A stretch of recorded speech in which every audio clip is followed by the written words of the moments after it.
So, what does theurgical magic, 9/11, Charlie Kirk, and the Ukrainian girl, and so many other things have in common? Stay tuned. You're about to find out. Our top three stories of the week, Friday night, 9 p.m. Central Standard Time, Pilgrims Great Chronicles. You're listening to You're listening to Rim's Gray Hair Chronicles, top three stories of the week. The world's gone strange, but we love a good peek. From shadows deep to the global stage, we bring the truth from age to age, with harmony bold and a skeptical tone. We dig up the news they don't want known. So stoke the fire and have a seat. This week's top three can't be beat. Pilgrims Gray Chronicles. All right, another Friday night, folks, at the inn, Pilgrims Great Chronicles. We have an interview with Doug Hamp coming up this Monday. Just got to fuse it all together and do some edits this weekend, but it's a beautiful thing. Doug is an incredibly intelligent man and great scholar, Hebrew scholar, and I think you're really going to be interested to hear what he has to say about his new book, God's Divorce, and what he has to say about all the things surrounding it, because I know the first thought that comes to people's minds is this replacement theology? And so, and by the way, you'll have to watch to find out what he has to say about it, right? And if you want to support us, because we could use all the help in the world since we're being throttled, share this, like this, comment, and let's beat the algorithm. So tired of them browbeating us down because we mentioned some things they don't like, and suddenly your outreach is dead. So you guys hit it up, share it with everybody you can think of. I'm going to find different ways to support. I take everybody's ways that they support us, whether it's by purchasing merchandise or anything you do goes right back into the show. I just put it right back on. If you wind up buying one of the books that I sometimes put in the description that I get a commission off of, I put it right back into the show. I'll either buy new equipment or do anything. I'm just right now just building the show and putting it out there for as many people to hear it as is humanly possible. And kind of one of the reasons I'm asking it for it to be shared now is it just frosts me, this whole restricting of, if they don't like something you said like a while back, I mentioned the USS Liberty. I mentioned, certain people's names, certain countries, what they do, what kind of things they use to circumvent the law, to be involved with trafficking, both drugs, people. Anyway, you can just look through my stuff and see what I'm talking about, and you really do wind up getting in trouble because I was rocketing up, and now suddenly it's just flatlined.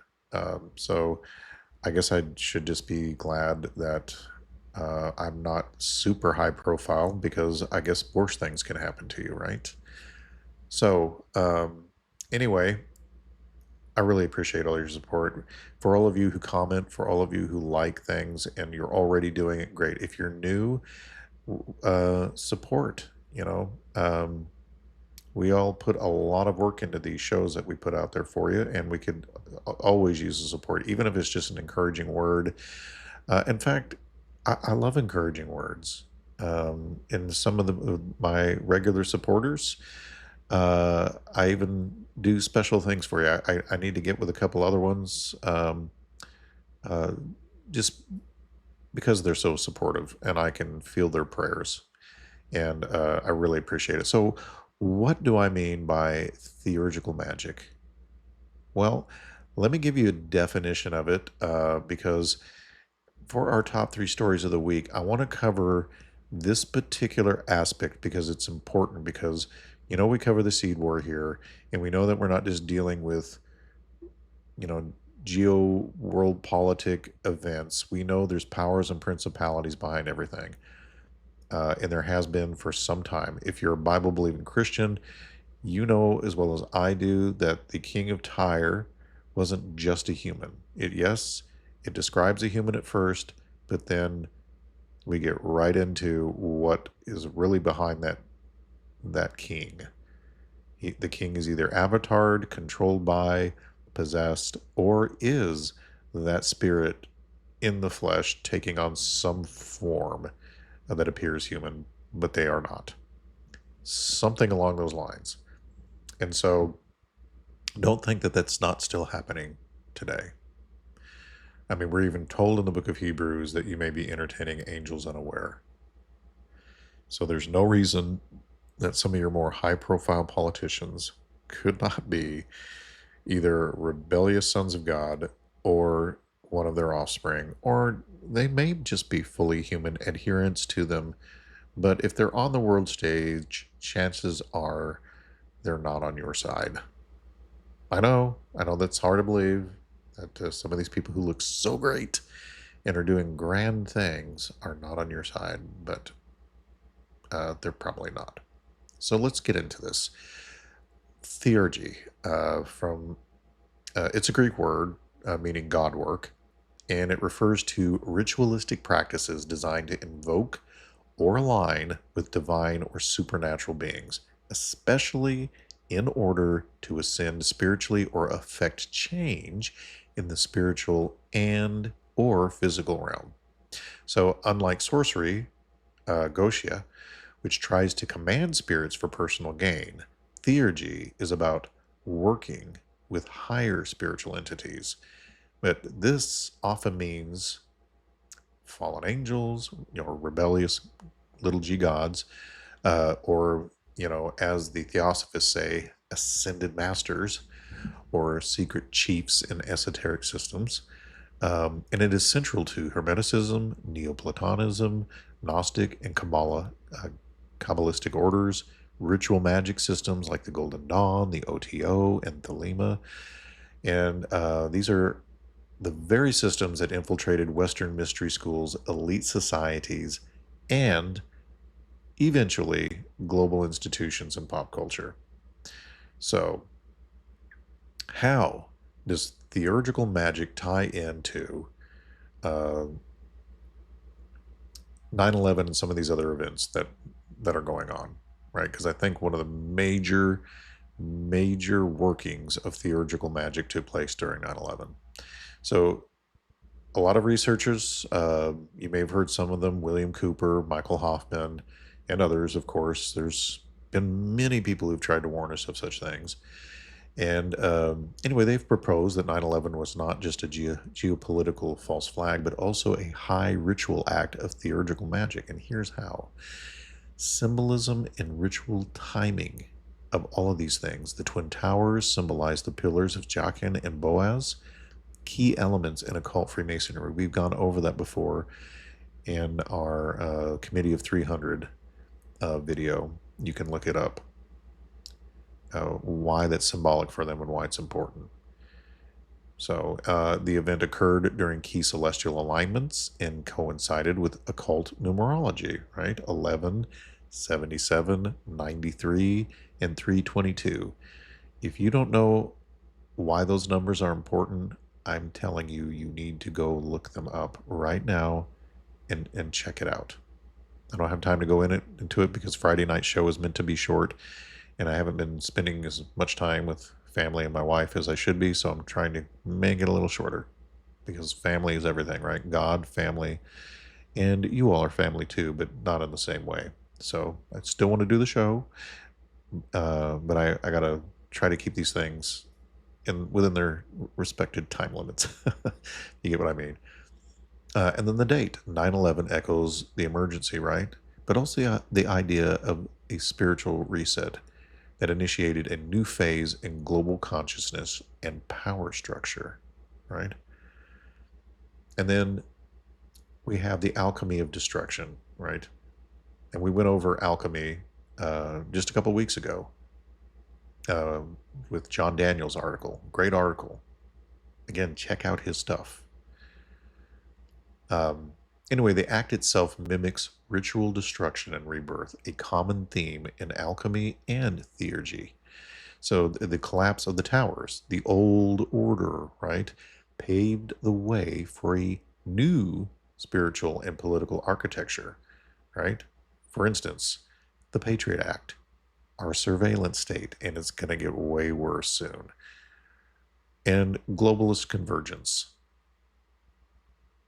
That was some of their primary aim, and I would say they were highly effective in achieving it. And then invoking principalities. And this is huge because this is what you don't see with the eye. You see the impact of it in the physical world, but you can't.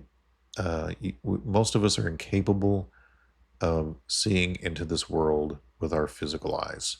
But in occult practice, mass ritual trauma can act as a conduit to charge a desired spell or invocation, if you want to call it that, but that what they're trying to achieve. Okay. And many believe 9/11 was designed to open spiritual gateways, invoking fallen powers under the guise of unity, patriotism, or justice. And this is why things like never forget, right? Remember that? It was plastered everywhere. And and in some ways we shouldn't forget. I get that. But remember, it's more than a slogan to these people. It becomes a mimetic ritual and it keeps the psychic trauma fresh for continuous manipulation from their point of view. Does that make sense to you? I'm not saying you shouldn't forget. We should remember loved ones and what happened, but remember it in the right sense. Remember it the way God would want you to, and don't be traumatized. And don't let them drive you into being anxious and fearful because God does not want you to be that way, and that is not His Spirit causing it. And let's rely on His Spirit and prayer to overcome that. So let's look at theurgical magic in our time, right? We are now seeing the continuation of that ritual system evolving into AI omnipresence, right? We've all talked about this hive mind that this is going to be turned into, so that the main adversary, the architect of all this, can mimic and be like the Most High. He is not capable of doing it himself. He is not able to be omnipresent or omniscient. But if he creates a hive mind through AI, he can be like it, like the Most High. And so, we have a false god being formed from code, right? With Palantir, GPT style systems, and predictive surveillance right at the center.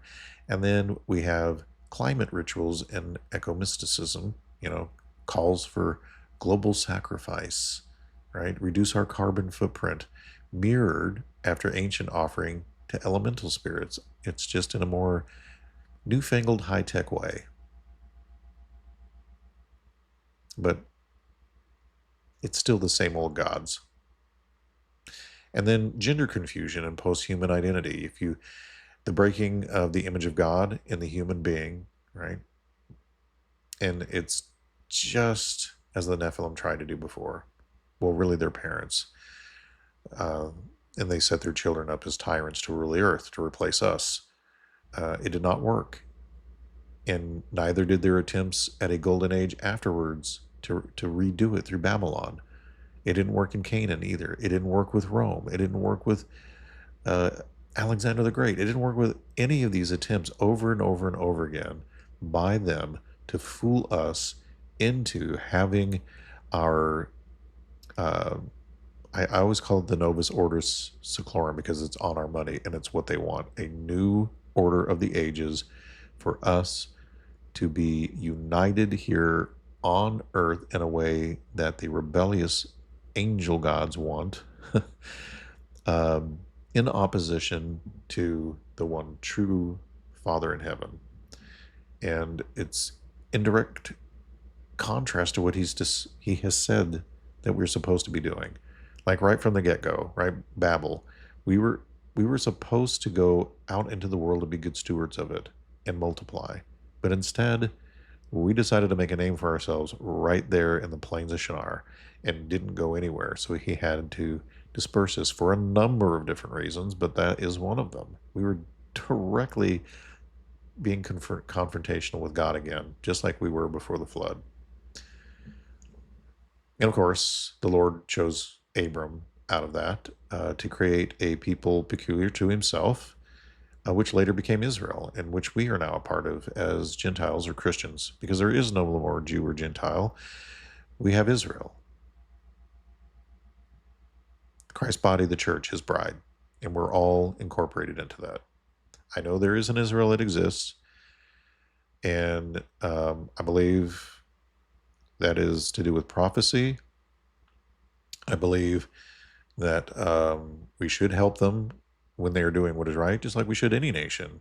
But I don't think we should bless everything based off of some misunderstanding of the blessing and curse mentioned in, to Abraham and his offspring. Okay. Um, but I think most thinking people realize this. Obviously, not all, because we have Senator Ted Cruz making ridiculous statements, um, and not really fully understanding what he's saying. And we get into some of that with the Doug Hamp interview, and I think Doug does an incredibly good job of articulating um, a good biblical position on that. So make sure you check that out Monday night at 9. And so then we also have um, celestial alignments and timed global events, such as Operation Rising Lion during Mars and Leo, and military parades tied to astronomical symbolism. I don't believe in astrology, but I do believe in God's Mazzaroth because he mentions it, and we know that he provided um, these things for us to keep track of things like this. I think that knowledge has all but been lost, and what we should do now is just pray to the Lord for discernment and wisdom. But I think there could be people who the Lord has given that bent to be able to understand such things, and if so, just make sure that whatever you involve yourself with can be shown to be proper from Scripture. If it's contradicting it, or if you're getting involved in the Egyptian forms of or Babylonian forms of astrology and so on, then I would say drop it like a hot potato. But anyway, so really theurgy never disappears. It just went mainstream. And the architects behind it are crafting a new world order, not just through politics, but through spiritual ritual disguised as progress. And unlike theurgical systems that require initiation, ritual, and sacrifice, the gospel of Christ is open, free, and final. Right? 2 Corinthians 11, 13, and 14 say, "For such are false apostles, deceitful workers transforming themselves into apostles of Christ, and no wonder, for Satan himself transforms into an angel of light." So where theurgy seeks ascent through gnosis or knowledge and ritual, Christ descended to conquer sin and death, and no ritual can match the power of the blood of Christ. So that's an important distinction. So now we have some current events that I believe stem from all of this and are a continuation of the theurgical magic opened since 9/11. For instance, a shooting at the Annunciation Catholic School in Minneapolis, where we had 2 children killed and a bunch of people injured during a mass at a Catholic school.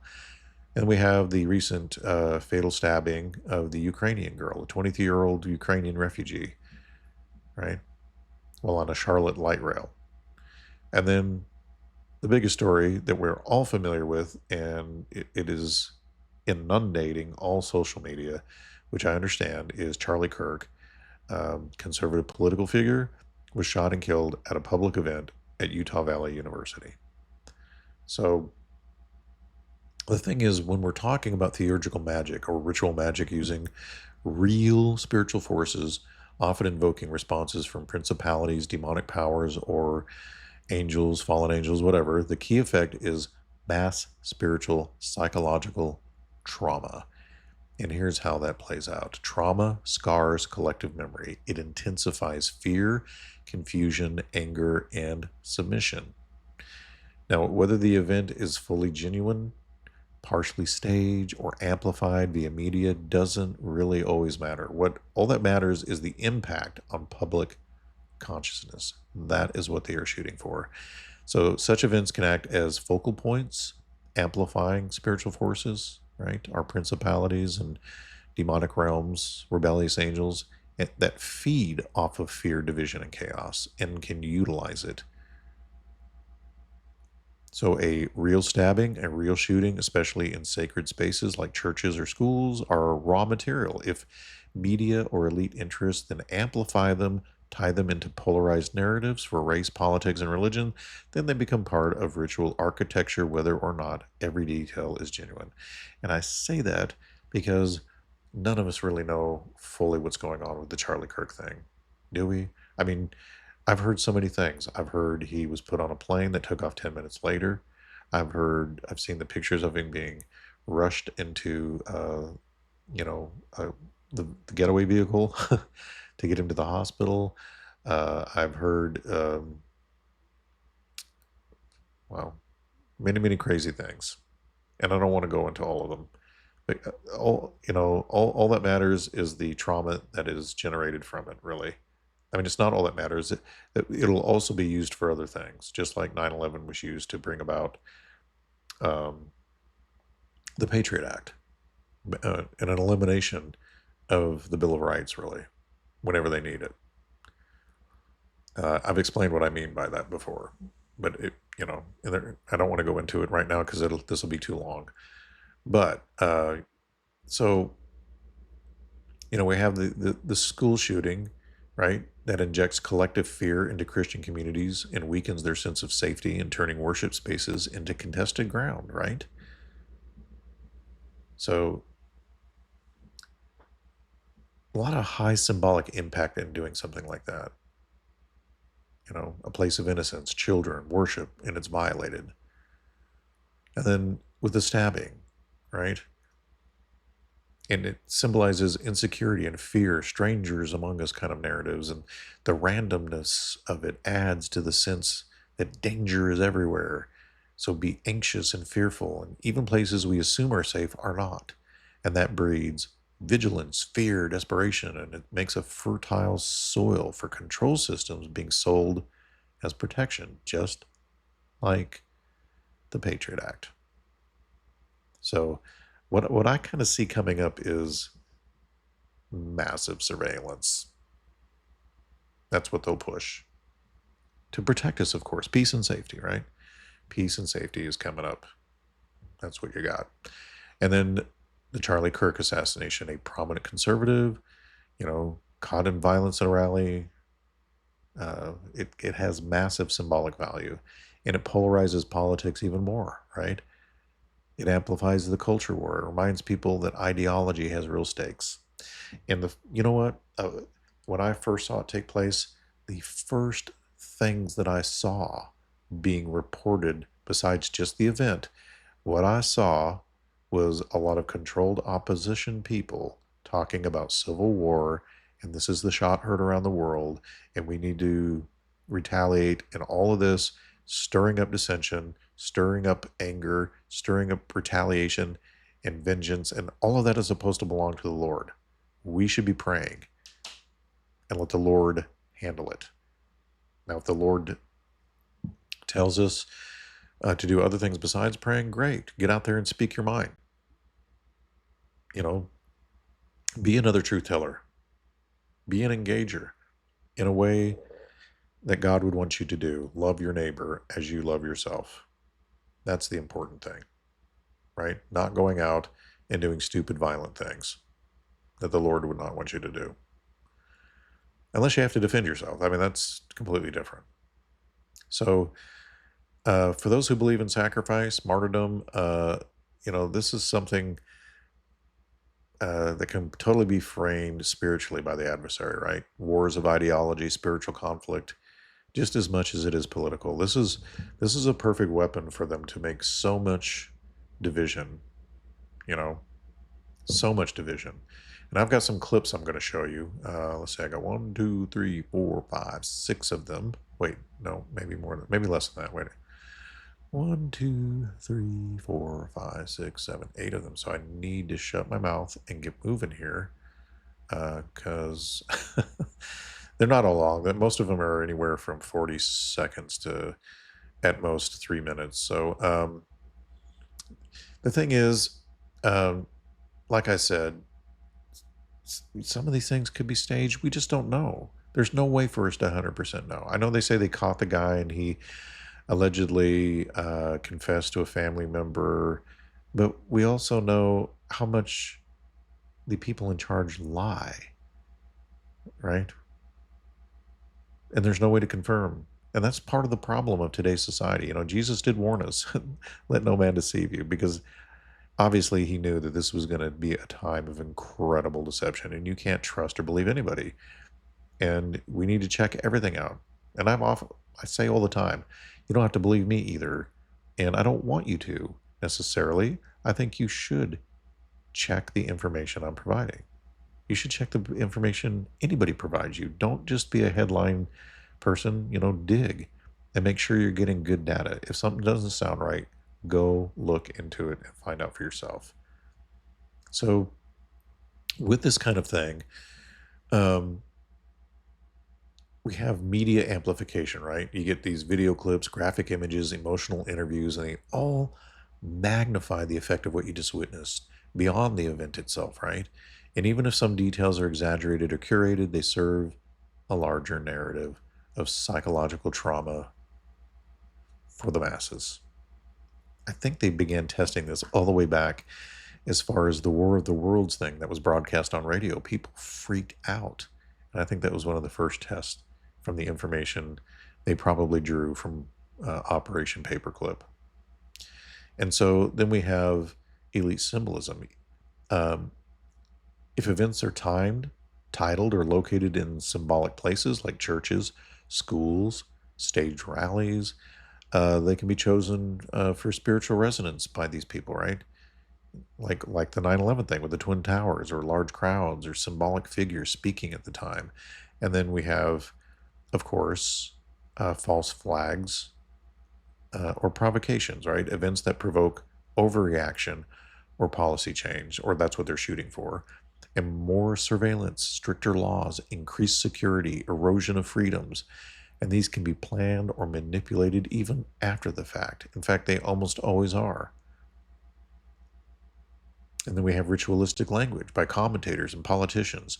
We must unify. We must restore order, protect innocent children, right? They use the language like a spell on you to work on your emotions to achieve whatever their goal was before the event even occurred, usually. That's why they're able to do this so fast. I'm sure many of us have seen the book on Amazon that was all about the shooting of Charlie Kirk, released on September 9th.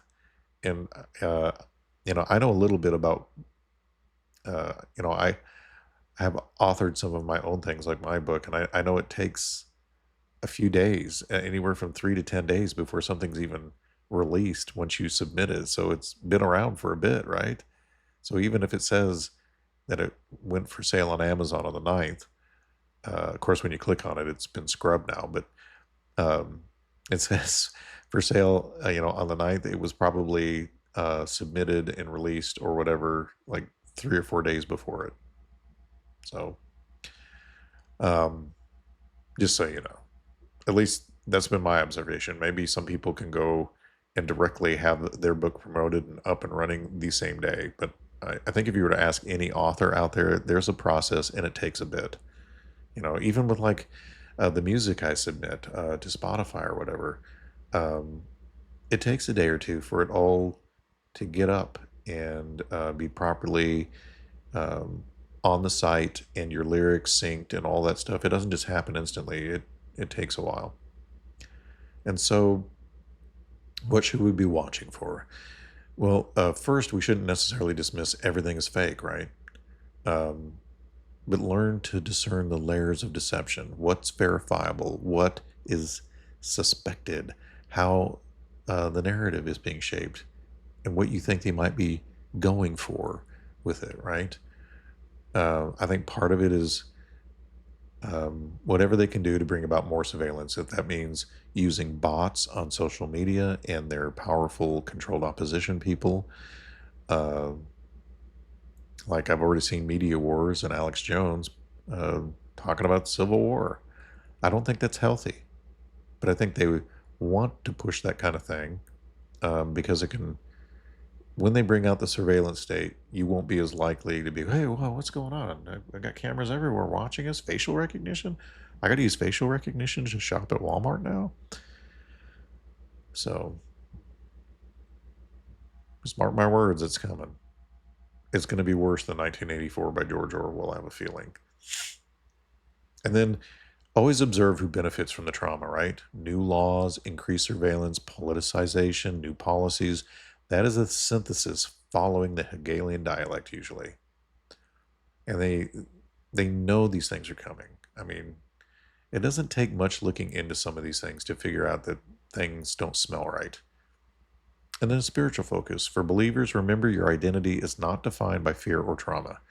And quit feeling so much fear. I know there's lots of crazy things going on in the world, but God did not intend for you to be fearful or traumatized by it, right? He wants you to have faith and to be strong, right? Like he told Joshua, be very courageous. And Scripture steers us towards hope, right? Spiritual authority and resistance. And then prepare mentally and spiritually, including limited exposure to trauma media. Find out what you need to find out about it and then stop. Don't let them keep pounding it into your head. You don't have to watch the video where blood comes spurting out of his neck.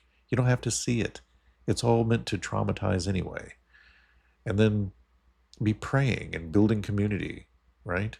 And keeping truth in focus. And that's really what's important.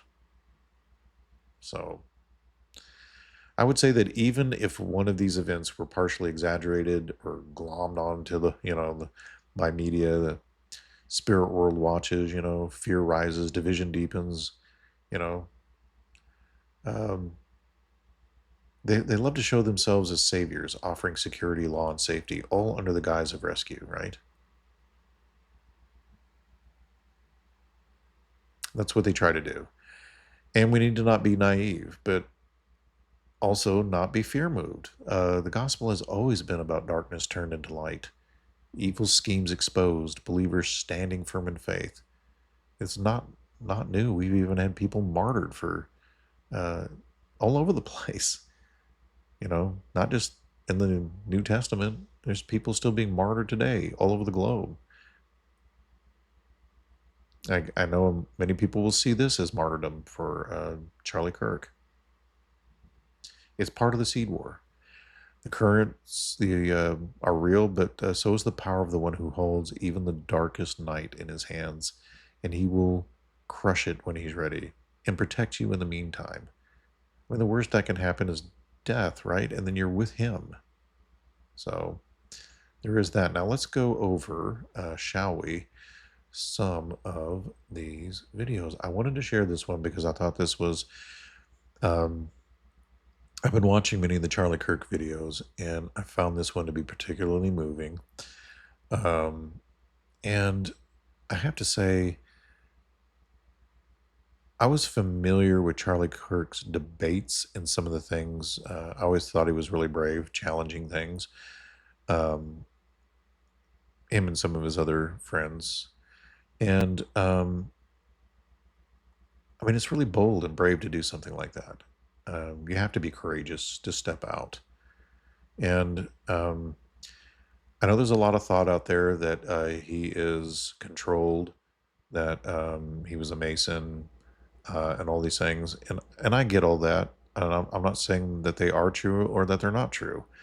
But I would say this, just like Paul commended, not commended, but he mentions that there were some preaching the name of Jesus for reasons that weren't good, right? But what did Paul care about? He didn't care about the motive necessarily of what these others were doing. What he cared about was that the name of Jesus Christ is being preached. And I watched a lot of what Charlie Kirk did, and I would have to say that in many cases, though I don't necessarily agree with everything he said, that oftentimes when I heard him speak about Jesus Christ, I thought he did a very good job. He gave a clear message of who Jesus Christ is. And most of the ones I watched. Now there might be other ones where maybe he didn't. I don't know, but the ones that I watched were really well done. With that being said, I'm going to blow this screen up here so you can see it better. Kaboom. And make sure my levels are up because I, I don't want to screw that up and, like I did with the microphone last time where I had 0 recording. All right, here we go. First, I want you to know I'm fine, not because my body is fine, but because my soul is secure in Christ. Death is not the end, it's a promotion. Don't waste 1 second mourning me. I knew the risks of standing up in this cultural moment, and I'd do it all over again. Second, do not let this violence divide us further. The enemy wants chaos, fear, and retaliation. Don't give it to them. Instead, double down on truth. Double down on courage. Double down on your faith and on your families. That is how you honor me. Third, remember this. America is worth it. Free speech is worth it. Fighting for the unborn, for families, for sanity in a culture gone mad, it is all worth it. So dry your tears, pick up your cross, and get back in the fight. Do it with joy, do it with strength, and never ever let evil think it won. That's interesting. I don't know that that's exactly everything Charlie Kirk would have said according to AI. And I kind of agree with this guy here who says, dude, this is kind of horrifying. I don't know if I like it. Good message or not, it perverts Charlie's message in a way. It's probably not wrong, but still, it's an algorithmic, soulless message. Yeah, I mean, I get that. I see that. But I do think that it's important that we take positives out of things and not let them traumatize us. And there were some other things I wanted to say about that where I felt like really God would have been mentioned more in Jesus rather than the patriotism and all that, although I think it did a pretty good job of both. And then I wanted to share this one. This one's about a little over a minute long, but I wanted you to hear this too. For those of you that are not yet believers, it's very simple. You're going to have a court date, we all die, and you're all going to meet the supreme judge of the universe. Justice is getting what you deserve, which is going to a not so good place. We're all sinners, and we all fall short of the glory of God. But thanks to the cross, a perfect, loving God who came down in human form, human flesh, lived a perfect life and died for us so that we could live forever. At that moment, we're about to get that sentencing into eternal damnation. Somebody says, no, I know him. I know her. Welcome to eternal life. You have an opportunity. The gospel in 4 words is Jesus took my place. 3 words is him for me. 2 words is substitutionary atonement, and 1 word is grace. Grace, you cannot earn. Grace, you do not pay for. It doesn't matter how much money you give to the hospital. You can't earn it. It doesn't matter if you're a good person. It doesn't matter if you have always done the best you can, because what's different about Christianity is that it's a gift for all of humanity to receive regardless of everything that we have done. And your life will be transformed. You will be born again. Grace is not earned. It is given by a God who loves you and wants to spend eternity with you. It is the most important decision you can make in your life. Here I am. God bless you guys. Thank you so much. Okay, so I completely concur with that. I don't have a problem with that. And I think that's wonderful that he had an outreach where he could say something like that and to a lot of people. And now this is an interesting one because when I looked into this, I came to the same conclusion that the fact hunter, George Hobbs, who's instrumental in why I'm even doing this podcast to begin with, he really encouraged me to even do it. And so here I am doing it. And before I even listened to his podcast, I had already come to a similar conclusion in that I think this could very well be a case in where don't bite the hand that feeds you because it can take you out. Now, whether the takeout was real or staged or whatever, we'll never know for decades, just like with JFK. That we were all sold lies. And if you don't think your government lies to you and could be lying even in this moment, then you're just naive. And I would tell you, I'll show you a few, I got a few videos just to illustrate that point towards the end here that you might not have seen. And maybe you'll find it interesting, maybe you won't. But let's listen to this guy right here, because I think he's kind of onto something, though I don't necessarily agree with everything he said. And no audio, so let's restart that and put some audio. Way too soon to even talk about something like this, but I think the American public deserves to know the truth about what happened to Charlie Kirk. This is a source that I trust very much, and this is coming from the top levels of government. And they were having dinner with people, senators in the Senate Foreign Intelligence Committee. They are not openly saying this at this point. Of course not. But in private conversation, they're saying, hey, this looks like potentially Israel is behind this. Wow. And then in terms of getting to the actual evidence itself, a very close friend of Charlie Kirk's put out there. Charlie didn't want to put out this tweet himself, but he told a friend to put it out on the internet and said, hey, if I go against Israel, I think they will kill me. And when did he say this? This was August 13th. So less than a month ago. I can see Charlie over the last few months sort of take in new information and have his mind shift a little bit, right? He used to be an Israeli loyalist. Then he starts to sort of mildly criticize Israel in that, hey, I don't think, we shouldn't be allowed as an American to question the acts of a foreign government. I have text messages, Megan, calling me an anti-Semite. I have less ability sometimes online to criticize the Israeli government about backlash than actual Israelis do. Mm-hmm. And that's really, really weird, isn't it, Megan? And he publicly said, hey, maybe Epstein was Mossad. He certainly had a lot of connections to Israeli ex-prime ministers. And there's also this clip where he questions how October 7th happened. Was there a stand down order? 6 hours? I don't believe it. Israel's the size of New Jersey. When I took a helicopter ride from Jerusalem to the Gaza border, it's 45 minutes. 6 hours. They're live streaming the killing of Jews. Did somebody in the government say stand down? That is a legitimate, non-conspiracy question. I mean, this is a big problem for Israel. Charlie Kirk was maybe the most influential figure on the right, especially with people under the age of 30. Mm-hmm. And when you start to have somebody that influential as a conservative is say, hey, we need to maybe reassess this relationship. There's something weird going on. This is a warning to people in the media to say, hey, you need to stop this right now because you could be next. Alrighty. I know it's way too soon to. Okay. Silence. So, yeah, I mean,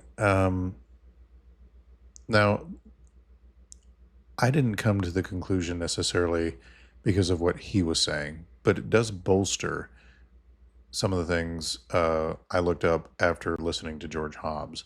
And that is, if you look up the donation forms going into Turning Point, many of the people who are donating are clearly connected to Israel, and some of them are involved in ways that are connected to the CIA in our own country. And so I guess my point is that it is completely within the realm of possibility that this is don't bite the hand that feeds you. And maybe they didn't necessarily, truly take him out. I think George Hobbs seems to think they really did, based off, the wound, because you get hit in the jugular, you're gonna bleed like that, especially from a 30-06 round. And then, but even to me, it doesn't matter, even if it was faked. I mean, it does matter. I don't like the idea of anybody being killed. That's not what I mean. I mean, it doesn't matter in regards to what they're trying to achieve. They could spirit him off and he could go live, hidden away, whatever their plan was, I mean, they may have told him, you could either do it this way or we'll just wipe out your whole family. I mean, you look at like what happened to some of those people from NASA who didn't play ball, hit on the railroad tracks in their car, mysteriously. Couldn't get out, couldn't get away. And your government is fully capable of doing all of this and way worse. And I've documented much of that a number of different times. I don't know why people still trust our government and the mass media and a lot of other things, but I know a lot of it has to do with the fact that we are not sharing information like this enough. So share this video and let people know, because there's still many, many people who are completely asleep to this. And now let's get into this one here. This is not related to, at least not completely related to Charlie Kirk, but the reason I'm offering it is so that you know this world, you cannot trust what you're being told, okay, by your mainstream media sources, because they are controlled by the same people who bump people like this off and traffic drugs, children, people for various reasons, and even body parts. So here you go. They got me. My dead man switch activated automatically after I missed 2 scheduled check-ins. I had it set up months ago because I knew this day was coming. I did not die by accident. I was murdered to keep their secrets buried. My name is Virginia Louise Giuffre. I was one of Jeffrey Epstein's victims. I survived Little St. James, but survival came at a price. I saw too much, knew too much, and now they've silenced me. But it's too late for them. They thought killing me would bury their secrets, but this video is going to a few organizations I trust, ones that have been exposing the truth for decades. You know who you are. It's your job to continue this fight. I was 16 when they reeled me in. I worked at Mar-a-Lago, folding towels, cleaning lockers. My father kept the tennis courts immaculate. We were just working folks trying to scrape by. Trump, he was around, but he was never the threat. The real predator was Ghislaine Maxwell, prim and proper, smiling, promising to teach me massage therapy at the Pink Mansion in Palm Beach. I had no idea I was being fed into a nightmare machine. Epstein's Island was hell disguised as paradise. You've heard some names linked to him, but those are just the sacrificial pawns. The real players, the ones they've protected at all costs, are still hiding in plain sight. I'll name 2 now. The first, a former U.S. president, Barack Obama. Publicly, he's revered. Privately, he was one of the worst. He wasn't there for the girls. He was there for the island boys. Young boys, trafficked and groomed. I saw him more times than I can count, always without his Secret Service detail, sometimes with his Hollywood friends, George Clooney and Tom Hanks. I still have nightmares about them, arrogant and drunk on power, slinking into the cabanas with kids barely out of childhood. The second, Bill Gates, the billionaire philanthropist, loved by the media, hailed as a savior. We called him the benefactor, and we used to dread seeing him naked. But he didn't come to party. He came to experiment. Genetic experiments, human experiments. I saw him inject a young girl with something they said was a genetic enhancement. She was younger than me, strapped to a table, terrified, treated like a lab rat while they muttered about seeding the future of the species. These men think they are gods, playing with life like it was theirs to own. I'm telling you now, Epstein isn't dead. They staged his death because he was too valuable. He held blackmail on some of the most powerful people on Earth. Files, videos, confessions. They couldn't risk him talking, but they also couldn't risk him gone, so they hid him. Stashed him under the protection of the same elite who once paid him to supply them with flesh. And they thought killing me would stop this from coming out. If you're watching this, it means they got. All right. That, of course, is Virginia, who I believe was hit by a car, allegedly. I can't remember. Anyway, very interesting. I don't have time for this one, but it has to do with everything I just talked about, with it being a ritual. So we will ignore that one and go to this amusing gentleman. Let's get this right the first time. And I think you'll find this interesting. It's a short video, and anyway, give her a listen. Hi, my name's John, and despite how upset I seem sometimes, I have no intention or desire to take my own life. Now let's talk about this fucking plane. So a private jet took off about 20 minutes, maybe less, after Charlie Kirk was shot yesterday, okay? People caught it. This is why they're gonna take the internet away from us. But while we have it still, let me show you. This is the jet, N8888KG. Do you notice how it's only made literally one flight this entire year? One flight. That's the only listed flight. Here's the website for the company it's registered under. Looks like they're scrubbing that shit. Here's the building where the company is registered, okay? There's all the companies associated with it. Again, here's proof that the registration is real, yada yada. Here's the distance between the airport where the private jet took off and where Charlie was shot. It's walking distance. And here's the guy who owns the jet. Okay, have fun. Hi. All right, so his point is go do your research off of everything he just said.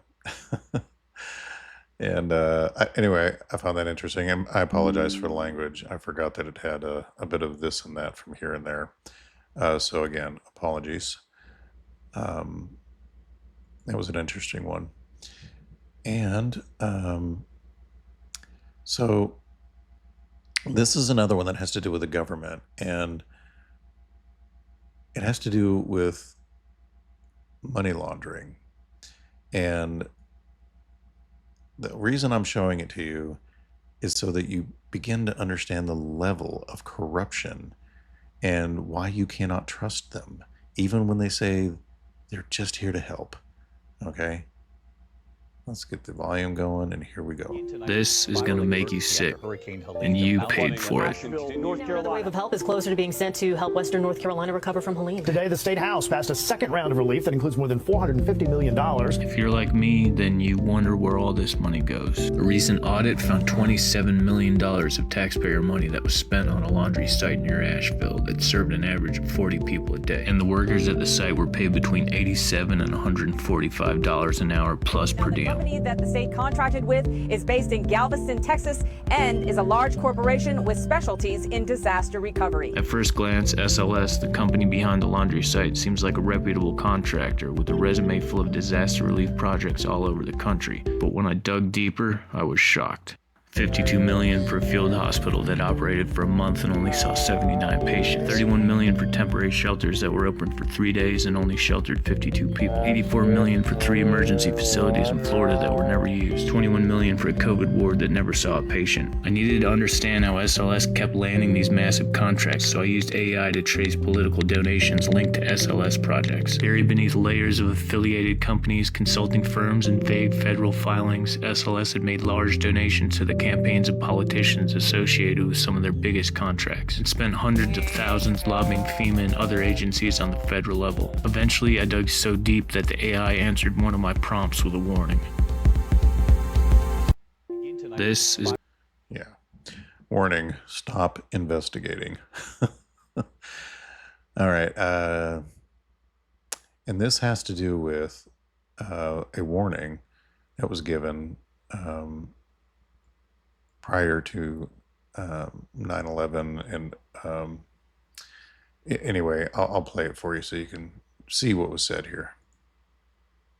Well, we need sound though, so let me restart this. All right. 10th, 2001, the day before 9/11, the U.S. Army released an intelligence report that said that the Zionists were pros at carrying out terrorist acts that made it appear that it was done by Arabs. Wake up, Americans. You're about to be pulled into a war with Arabs, with the Muslim world, and you're going to be made to believe that something horrible that happened to you was done by the Muslims. But it wasn't done by the Muslims. It was done by a wild card, the Israeli Mossad, that's cunning and ruthless and can carry out attacks on Americans and make it look like Arabs did it. That's not my conspiracy theory. That's the U.S. Army report. The day before, published the day before 9/11. You can call me any name you want to call me. That's a U.S. Army report. They warned us. They were telling us what Israel is capable of doing.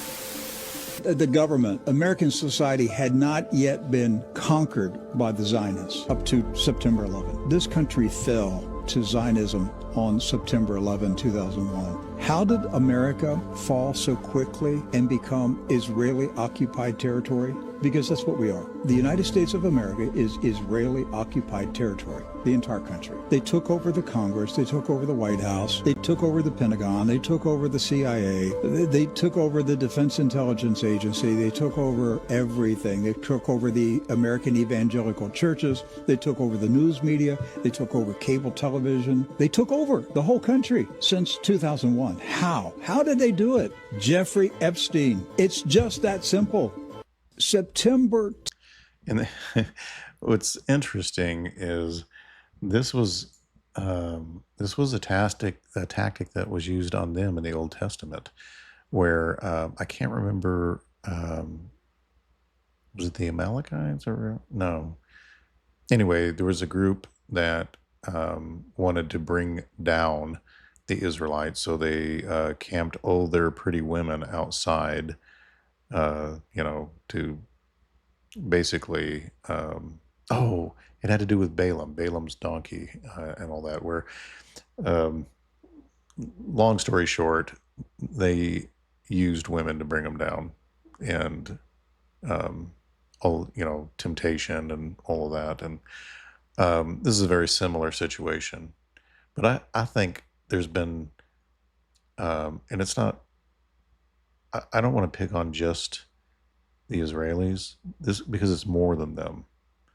There's an entirely different group, even beyond all of that controls all of it. And so it's just one of these things where, when you see this, when what he's saying, what's really being said is, we want a global government. The people who are doing things like, because I would say that he's not necessarily correct that it was just them, because we have the attack on the USS Liberty, where pretty much the same thing for the same motive. Take out a U.S. warship, blame it on the Arabs, get the Americans involved in helping them take over the Golan Heights. And sometimes you think that it's quite possible that a similar thing happened on October 7th. Because many people have pointed out with the Iron Wall and, soldiers with Israeli Galil rifles pretty much man that whole area, where you see one every few, every 10 yards, every 20 yards, there's a soldier. I don't know how you would manage to be able to pull something like that off, unless they wanted it to happen so they could do what they're doing. Just a thought, folks. You don't have to agree, and I get it. And then this last one, and this is just one more way I'm just pointing out to you that they can do what they want when they want and bring you down. But that doesn't mean to silence yourself. I'm just pointing out so you'll stop trusting what you hear in mainstream media, or from your government, because they lie to you constantly. And here's just more evidence of it. Oh, dadgummit, hold on. Costa Rica. Ariel, let me redo this. Boom. CEO of MakerDAO, the crypto guy, who is in Costa Rica, and he tweets out that the CIA is running a child trafficking blackmail operation out of Costa Rica. If anything happens to me, I did not kill myself. And then 12 hours later, he tweets out, my girlfriend is working for the CIA. They're trying to plant child porn on my laptop. I would never kill myself. I'm not suicidal. And then the next day he wakes up floating. This is a billionaire in Costa Rica, a billionaire, a crypto self-made billionaire with billions of dollars. He just closed a deal worth $316 million 2 days prior. And then he ends up floating in front of his oceanfront condo in Costa Rica. Look at the CEO of MakerDAO, the crypto guy, who is in. There you go. And I would just point out that this person right here is correct. I know you can't see it, but okay, so he said that his girl was a Mossad agent. So I can't speak to all of this with 100% certainty, and maybe I ought to give a. This is for entertainment purposes only, because I keep getting restricted. But all I know is what I experienced. That as soon as I started talking about any of this stuff, that my numbers went way down in my outreach, and then I have people messaging me telling me, where have you been? Welcome back. I'm like, I haven't gone anywhere. So you're not getting your notifications, uh, that I've posted some new material because I guess I'm getting throttled. I don't I don't know what to say. I'm not going to stop doing what I'm doing, but the only way to overcome it is for you all to personally share it because they're not going to, I guess, unless I just silence myself completely on certain subjects, and I don't want to do that. Maybe what I can do is only talk about certain subjects in paid areas, but I'm trying to avoid paid areas, and I've even silenced commercials for a little bit, even though that's the only source of revenue I have without you guys financially supporting anything. And but I think I'm going to have to turn commercials on, or I won't have any outreach at all. So if you start hearing commercials again, it's because I have no other choice. It's my source of revenue from this. So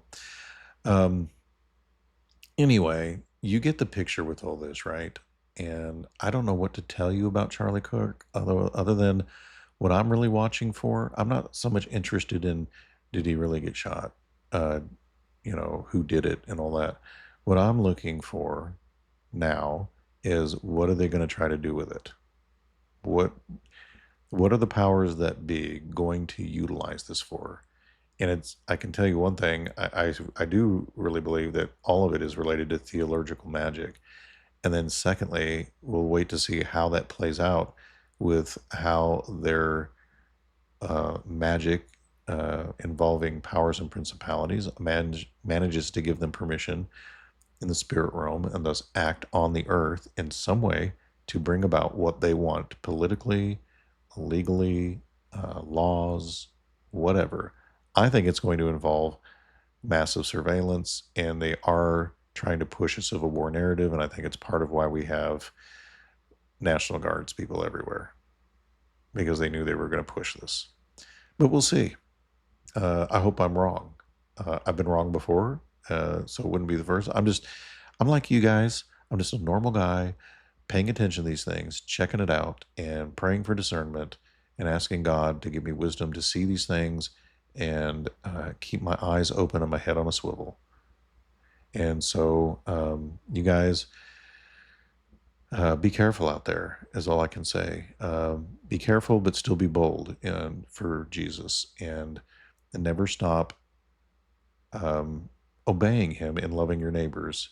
And if that means, well, it'll mean different things to different people. But I think part of loving your neighbor is sharing the truth and love and exposing darkness and evil. And that's what I do. So I will wish you all a awesome weekend. I cannot wait to sleep in past 5 a.m. tomorrow. It's one of the things I look forward to on a weekend. And I hope you guys have a good one, and Godspeed to all of you. And don't forget to tune in to the Doug Hamp Show and like and share, subscribe. And we can beat these guys, right? And pray. Always pray. See you, folks.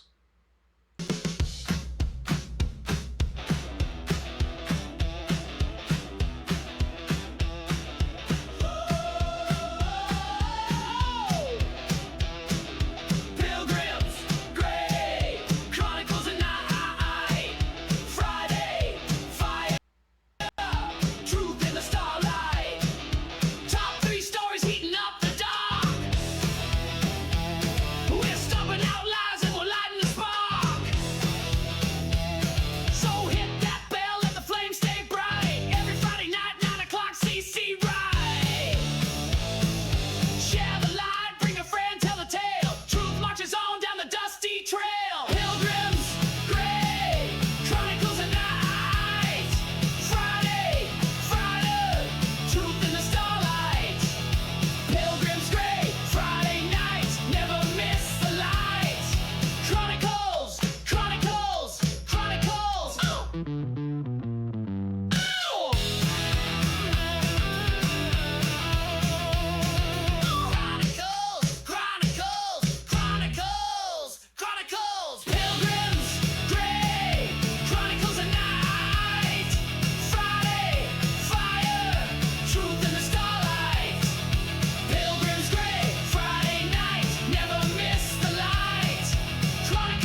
Chronicles!